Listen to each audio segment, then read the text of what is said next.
The New York Islanders were active on day one of NHL free agency. We'll talk about the moves Mathew Darche made and their impact on the future of the New York Islanders and what it says about the direction of the team. All that and more next on today's Locked On Islanders podcast.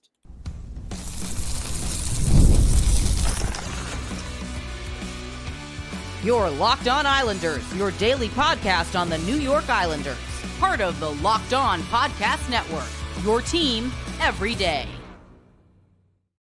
Welcome, everybody, to the Wednesday edition of the Locked On Islanders podcast, part of the Locked On Podcast Network, your team every day.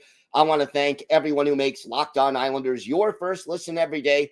Don't forget to subscribe on YouTube or wherever you listen to podcasts so you never miss an episode. I'm Gil Martin. I've been covering the New York Islanders for almost 2 decades, and I wrote the book Ice Wars on the history of the Islanders' rivalry with the Rangers from 1972 to the modern era. So glad you could join us today to talk a little Islanders hockey. We have got a lot to get to as the Islanders were active on day one of free agency. We'll talk about the players they brought in. We'll talk about the players they kept, the players that now are former New York Islanders, and what it all means for this team moving forward and the direction the new GM is taking the franchise. We're going to start with the new guys. And look, I think there are 2 major additions to this team. And we learned something about this, the overall state of the Islanders and the goals of the Islanders from both of them. The big news, the high-profile signing was, and again, none of these deals are earth-shattering at the moment, but they are important. So, first off, you add a top 6 forward in Jonathan Drouin, and it's a 2-year deal with a $4 million cap hit. Now, here's a 30-year-old, and he is a top 6 forward, more of a playmaker than a goal scorer. But even at this point in his career, the one thing you got to understand about Jonathan Drouin is he will add a little offensive juice to the Islanders' top 6. He was the 3rd overall pick by Tampa Bay all the way back in 2013. This past year, 37 points in 43 games. Now, okay, that's with the Avalanche. That's a lot more of a skilled team than the Islanders are. But realistically, here's a guy who could give you 50 to 60 points. Let's say if he stays healthy for 75 games plus, he'll give you 15 to 20 goals, and he'll give you, 50 to 60 points. Over the course of his career, he is somebody who has been productive when he's been healthy. And that is the issue with Drouin. He doesn't necessarily stay healthy.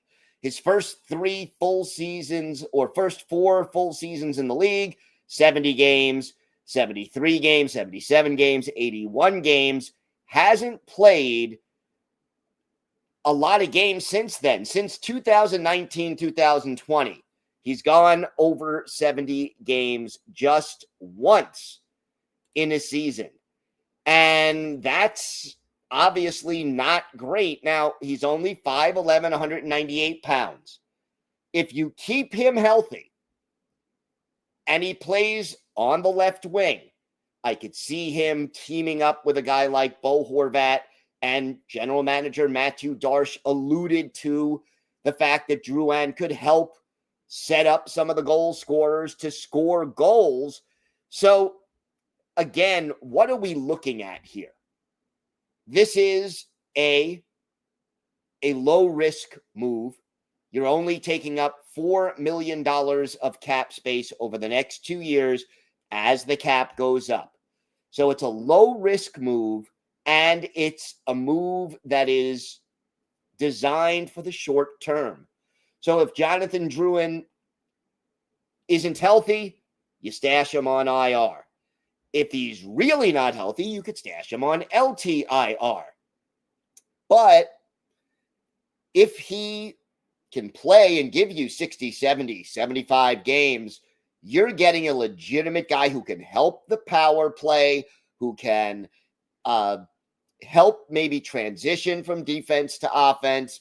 Is he an all-star? No, absolutely not. Is he going to all of a sudden make the New York Islanders Stanley Cup contenders? No, that's not the kind of signing this was. But what it is you're upgrading, your middle six. Every day, as you'll remember, just yesterday, I said a mid-range signing to give some more offense and some more depth to the middle six forwards. Jonathan Drouin fits that description to a T. And I love the fact that it's a 2-year deal, because what does that timetable tell you? It tells you that when Jonathan Drouin's deal is over, that's when Cole Yzerman and Danny Nelson and Matthew Schaefer and, Eklund and all of these young players that you're adding to the mix, Caleb Rittich, that's when they start to either get into the league or start to be able to contribute a little bit more, to take on a bigger role, to play, to start realizing their potential. So in my mind, this is the kind of deal that just, again, makes sense as a short-term bridge from the older, stuck-in-the-muddy middle team that the Islanders have been under Lou Lamoriello for the last 4 years, and the newer, more dynamic, younger team that Matthew Darche is trying to create right now. So you pull this move off and you get guys like that. If they fit in well, you can always add a year to the contract or sign them to another deal. Not too old to sign a 2-year deal at 30. I think that's, fine. He's experienced. He's solid. If, for example, Cole Yzerman or Danny Nelson join the Islanders at the end of this year or next year, here's a guy who can mentor them a little bit about, hey, this is how we do it in the NHL. This is what it takes. I'm not saying this, again, is an earth-shattering move, but it's a smart move. And it's a move that will help the New York Islanders this year and next year. And after that, who knows where everything fits. But I like the move in general. But I'm not, again, you're not breaking the bank. You're not altering the trajectory of the franchise in a major way, but you did make the team better than they were yesterday. And it also creates the opportunity to possibly move some other players out, free up some more cap space, and we go from there. The other addition that the Islanders made, and this one was curious, they signed former LA Kings goalie David Rittich. And Rittich is a 1-year deal. I think that, again, it makes sense to a large extent, but it says something. It's a 1-year deal, reportedly worth $1 million. Rittich, undrafted, a native of Czechia.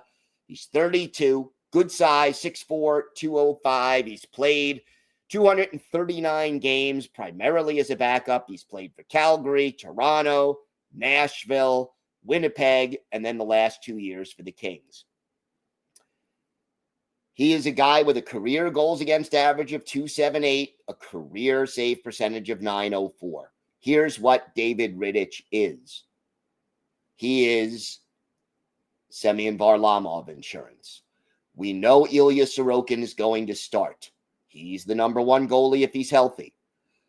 but not having a healthy backup, overusing Ilya Sorokin the last 2 years has hurt Sorokin and, by extension, the Islanders. We know Semyon Varlamov at Getaway Day said he's, expects that he'll be ready to go in training camp. He's 37 years old. We don't know if he'll be ready to go. He may be. He may not be. If he's not ready to go, David Rittich will be the backup to start the season. Marcus Hogberg, he's your emergency backup in case of, in case of fire, break glass, that kind of a thing. But Rittich is an upgrade over Hogberg. He, again, not a spectacular player, but a serviceable backup goalie who can give you a year. And let's even say Varlamov needs a little more time. Let's say Varley isn't ready October when the season starts. Rittich can be the backup for a month, 2 months, however long it takes. And then when Varley is ready, he comes back. You send Rittich down to Bridgeport. If somebody claims him, they claim him.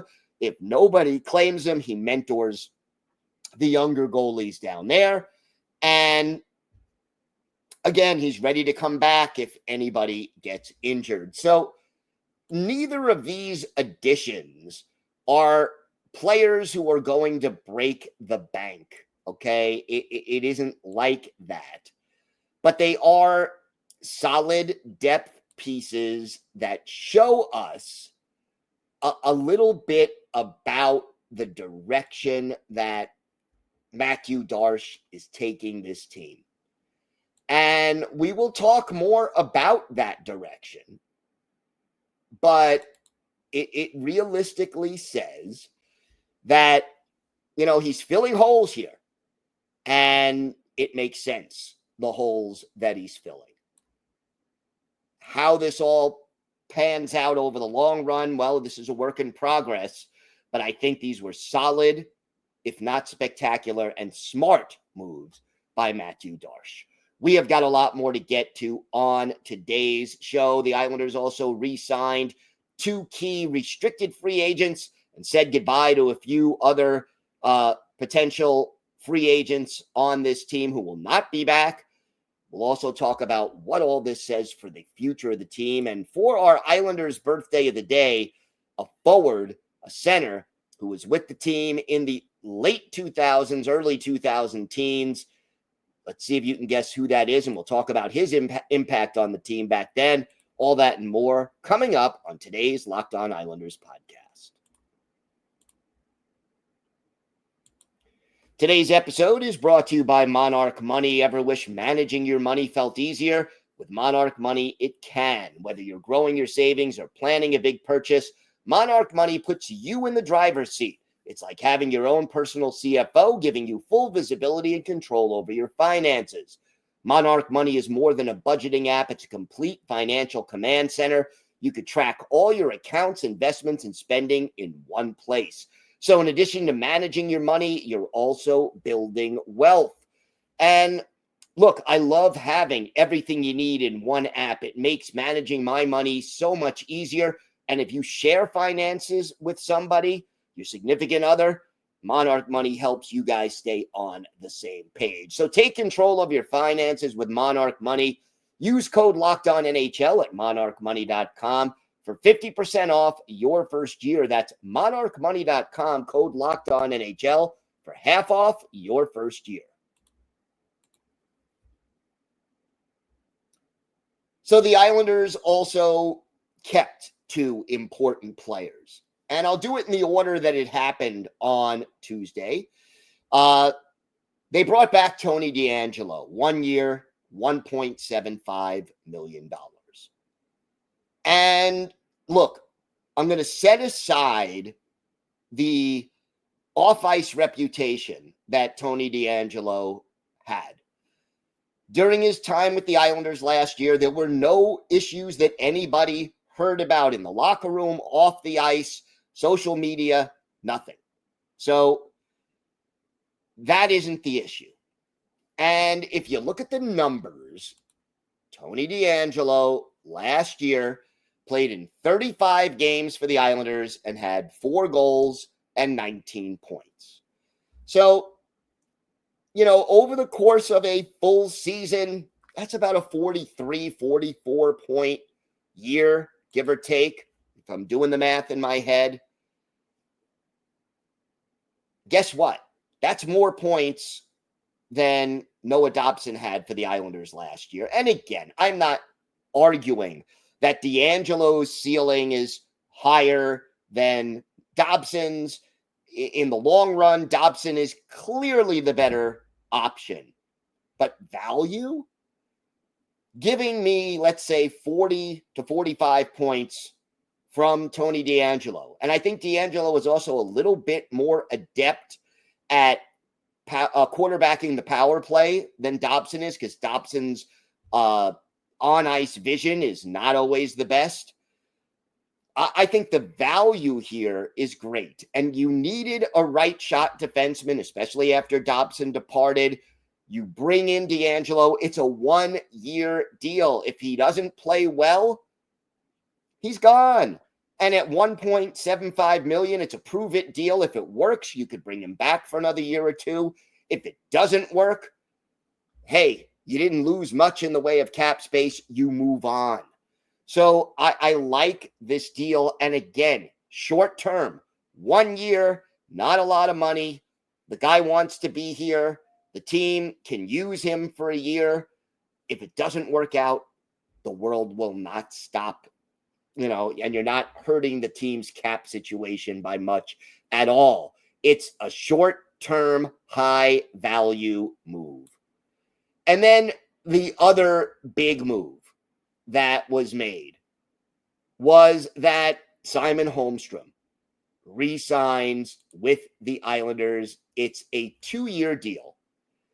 And it's 3.68 million AAV. It's a $3.5 million in year 1, $3.75 million salary in year 2. This past year, 20 goals for the first time in his career, 45 points in 75 games.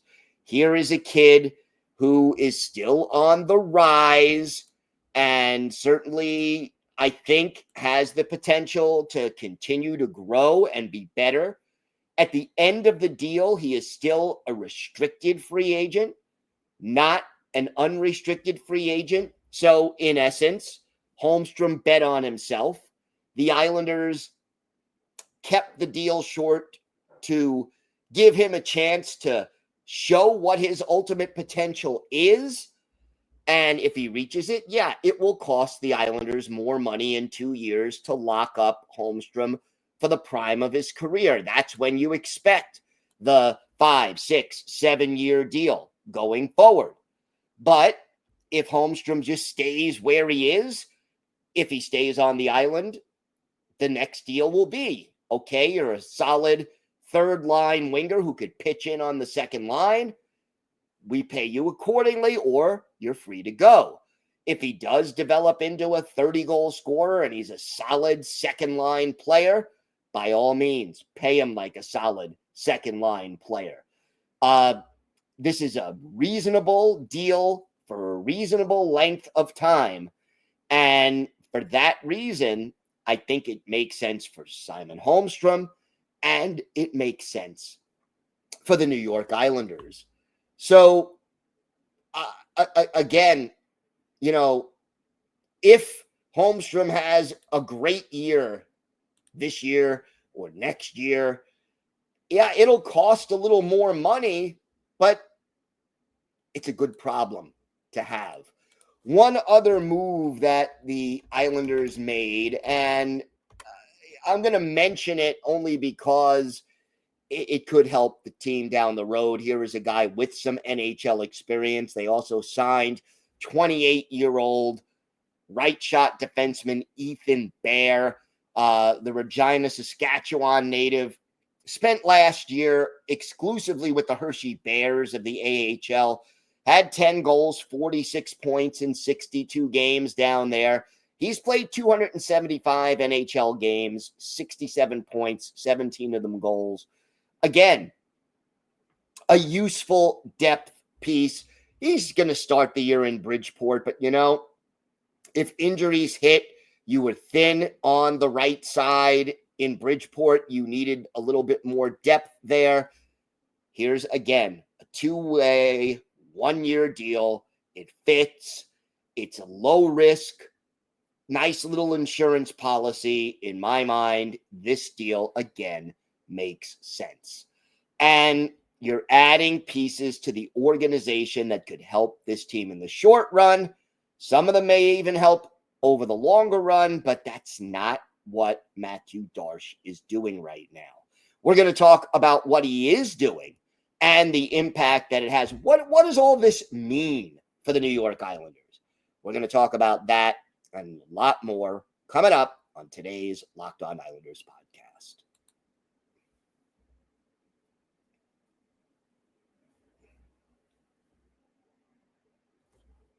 Matthew Darche held a press conference on Tuesday, late afternoon or early evening. I loved this press conference. Number one, not having the Lou Lamoriello cones of silence in place. It didn't work for Maxwell Smart. It didn't work for Lou. Look, that was the way he liked to do business. I understand. I can respect it to a point, but it's refreshing to have a little more openness from the front office under Matthew Darche. But here's the thing. All these moves were short-term moves. And I saw one article basically saying, okay, they're bringing in Drouin, so this is not a rebuild. Okay. You could say that. So it's a retool. All of these moves, all of them, short-term moves. No commitment to these guys over the long run. Drouin, 2 years. Rittich, 1 year. DeAngelo, 1 year. Holmstrom, 2 years. What are you saying?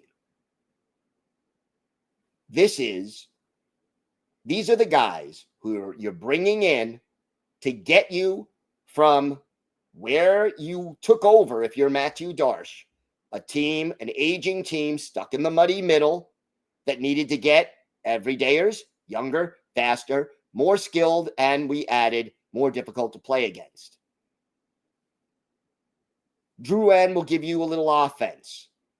Obviously, DeAngelo will give you an offensive defenseman. His defense, just like Noah Dobson, not so great, but you live with it at $1.75 million. Holmstrom, a young player on the way up. He can be either third line or second line, depending on how it all plays out. Rittich, Semyon Varlamov insurance. A backup goalie if you need it for this year. An upgrade over Marcus Hogberg. Again, short term. You're not spending every last cap dollar, and you're not necessarily just getting guys for the sake of getting guys. You're putting players in place who will transition you from where Lou left the team and Darche took over to the vision that Matthew Darche has for the future. And even if none of these guys are long-term fits on the island, they allow you to have a respectable team on the ice this year.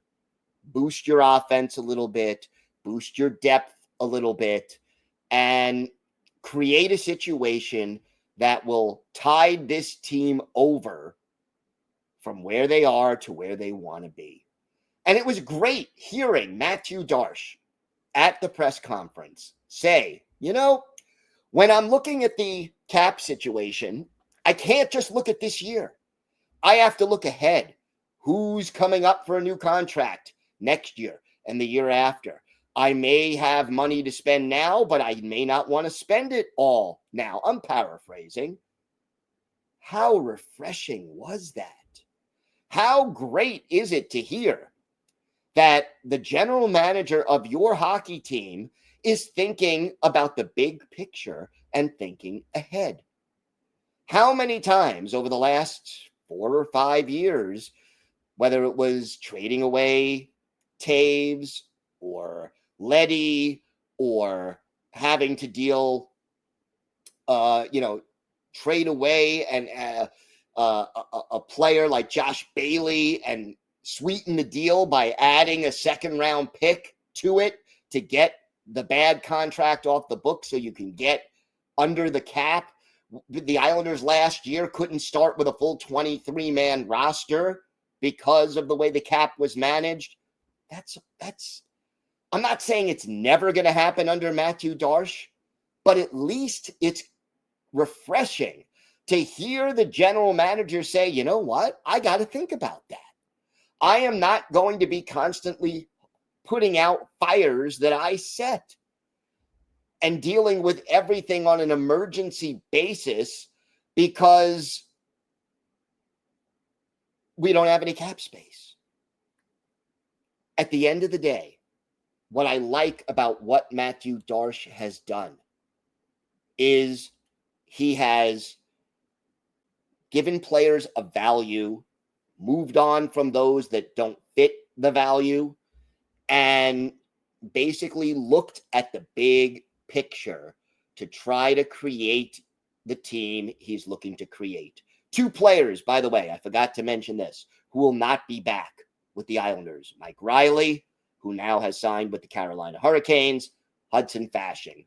They will not be Islanders next year. Fasching yet to sign anywhere as of the time I'm recording this, but the Islanders are not going to re-sign Hudson Fasching. They are not going to re-sign Riley. I wish Riley well. I wish Fasching well. I like both of them, but they just didn't fit right now in the plan of Matthew Darche. And I respect that.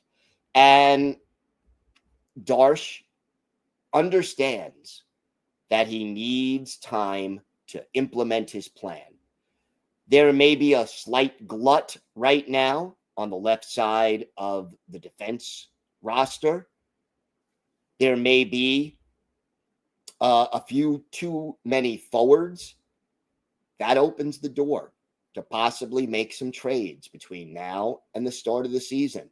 And I would love to see, again, 1 or 2 of the veterans who are toward the end of their contracts or who aren't great values or who maybe don't fit in to the plans of this team going forward or some combination of those factors.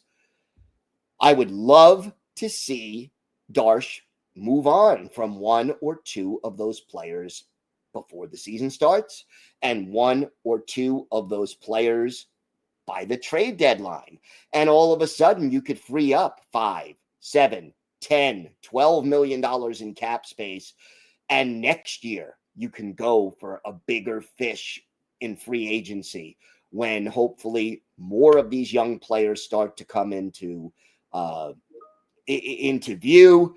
And you just have a situation where you can add talent and go for it as your young players start to develop. It's all out there. Whether it'll work or not, it's too early to tell. But at least we are seeing a plan being implemented, and it's not just, what do I have to do today?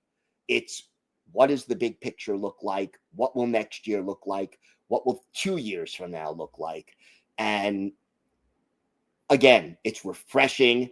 There's a direction, and hopefully it pays dividends in the long run. This team may not be ready to contend this year. Probably not. They're not a Stanley Cup contending team. They may or may not be a playoff team this year. But at least they're headed in a direction, and there are reasons for hope down the road. Time now for our Islanders birthday of the day. And, well, we are a day late now because July 1st, so Tuesday, was the 39th birthday of former Islanders center Rob Schremp. The Fulton, New York native, 5'10", $184, a first-round pick of the Oilers back in 2004. Made his NHL debut with Edmonton, 1 game in 2006-2007. Joined the Islanders for the 2009-2010 season. Played there for half of 2010-2011 before being dealt to the Atlanta Thrashers and then played in Europe for the rest of his career.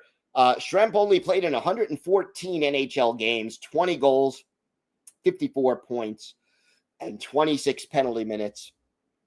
Did not play in a playoff game in the NHL. I like Schrempf. He was on the small side, but he was creative with the puck, and especially on the power play when he had a little more time and space, he could do some really good things. One of his better games as an Islander. How about January 12th, 2010? Islanders hosting the Red Wings.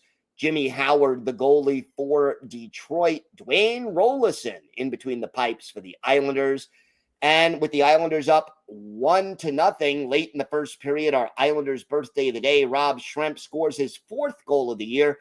Bruno Gervais with the assist. That made it 2-0. And in the second, midway through, Schrempf scores again an unassisted goal. That made it 3-0 Islanders. The Isles blank the Red Wings in this game 6-0. They chase Jimmy Howard. Chris Osgood comes in and finishes. Dwayne Rollason only faces 16 shots in this game, while the Islanders had 31. But for Rob Schrempf, our Islanders' birthday of the day, 2 goals on 2 shots. He was a +2, and he played for 13 minutes and 21 seconds of ice time. Rob Schrempf, a nifty, small but effective forward for the New York Islanders. He is our Islanders' birthday of the day. I want to thank everyone who makes Locked On Islanders your first listen. For your second listen, check out the Locked On NHL podcast. There is no offseason. We're bringing you the daily league-wide stories that matter most with the local coverage you love from Locked On. You can find Locked On NHL on YouTube or wherever you listen to podcasts. It's part of the Locked On Podcast Network, your team every day. If you have a question, a comment, maybe a topic you'd like us to discuss on a future episode, shoot us an email to lockedonislanders@gmail.com. If you leave your first name and where you're from, we're happy to mention you on the show when we discuss whatever's on your mind. You can follow the show on X at Locked On Isles. You can follow me, Gil Martin, on X at Ice Wars, NYRVSNYI. We'll keep you up to date on all things Islanders all throughout this important offseason and beyond. And it's great to talk a little Islanders hockey with you anytime. Everydayers, we're back tomorrow. We'll have any additional news about any moves the Islanders make. Still a couple of RFAs to sign. The Islanders, Darche did say he was going to try to do that. We'll talk about some of the draft picks again in the near future. And we'll have some updates on a potential Russian free agent the Islanders are still in the running for. So make sure you join us tomorrow for that. Have a great day, everybody. Stay safe. And of course, let's go Islanders.